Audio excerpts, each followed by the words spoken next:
gagaling kung hindi mo tatanggapin may sakit ka. Amen? Tanggapin mo. Ano? Alam ko na ako'y nanghihina. Alam ko may vertigo ako.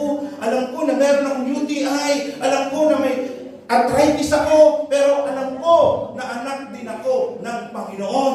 Hindi ako papabayaan ng Panginoon. That is the first step. Apat to healing. Ayaw natin tanggapin na limitado tayo. Malakas ako. Di kita kailangan. Minsan gano'n ang tao. Akala mo kaya na lahat. Kaya wala ng Diyos. Wala ng Diyos. Ang Diyos na pera. Ang Diyos na posisyon. Kaya kahit magkasakit siya, kaya ko naman eh. May pambayad ako sa St. Luke's. May pambayad ako sa Makati Med. Ano bang kailangan? Ano bang mga treatment? Pero pag dumating na ang panahon na hinang-hina ka, wala ng doktor na kaya kang gamutin. Wala ng equipment na kaya malaman kung anong sakit mo.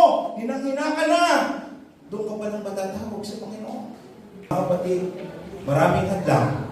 Ngunit hindi tayo kailangan magpatalo sa mga hadlang na ito.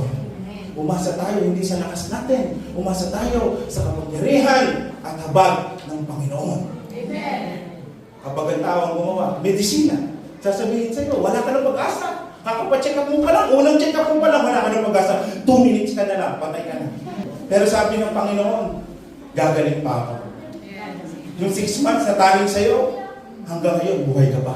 Purihin ang Panginoon. Hallelujah.